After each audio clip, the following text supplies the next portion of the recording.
I'm heading back to my hometown for the holidays, but first I stocked my villa's pool with piranhas, put a massive corn snake and a bunch of tarantulas in my study, and now I'm just waiting for my ex-girlfriend to show up and break in. In my past life, she took advantage of me being gone for the holidays and snuck her entire family into my villa.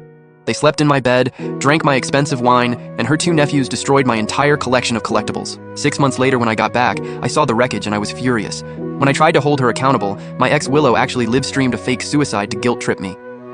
People online who didn't know the truth started hating me. They trashed my company, threw rotten eggs at me, and Willow's sister literally ran me over with her car and sent me flying 30 feet. Now that I've been reborn, I'm gonna make sure she has a holiday she'll never forget. This time I'll make you pay with my own hands. I called up my buddy in the middle of the night and moved all my koi fish to his villa's pond for safekeeping. These koi are worth over $2 million total, and I can't let Willow's family destroy them. After we got all the koi out, the pool looked pretty empty, so I called my friend who's into aquariums. I told him I wanted to get some aggressive stuff, so first thing in the morning, he brought me a whole box of piranhas and 2 alligator snapping turtles. I had him dump the piranhas in the pond and cover them with some floating plants. Snapping turtles are vicious, so I had him put them in the big water tank in my backyard.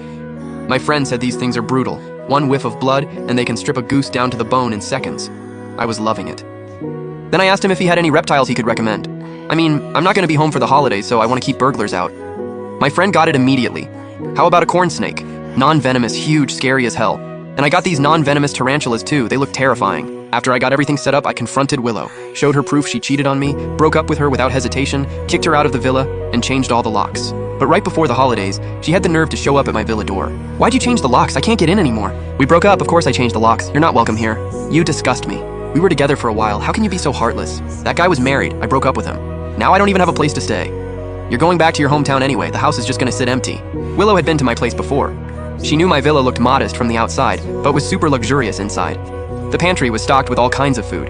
They could stay in without leaving and eat and drink through mid-February. Why should I care if you have nowhere to stay? Your whole family can drop dead in the street for all I care. You're not welcome here. I shoved her aside, walked back in, and shut the door. I watched her through my video doorbell. Humph. Asking you nicely was me being generous. Once you leave for your hometown, I'm picking the lock. I'm moving in whether you like it or not. Seeing her smug face, I smiled. Not because I was mad, but because I was excited. I've been reborn, so I know exactly what's coming next. In my past life, as soon as I left for the holidays, Willow got some burglar from her village to pick the lock, then she waltzed in with her whole family. They not only cleaned out my pantry, drank all my vintage wine, and ate all the good food from my fridge, they also sold off all the designer stuff from my closet. Her sister even cooked up the 9 most valuable koi from my pool, but that wasn't even the worst part. The worst part was her 2 nephews completely destroyed my entire wall of collectibles in my study. A lot of those were limited edition and out of print. I'd been collecting them for years. They were worth hundreds of thousands and meant everything to me. When I came home all happy after the holidays, I found out they'd been living there the whole time. I called the cops immediately and demanded they pay for damages, but Willow and her divorced sister with 2 kids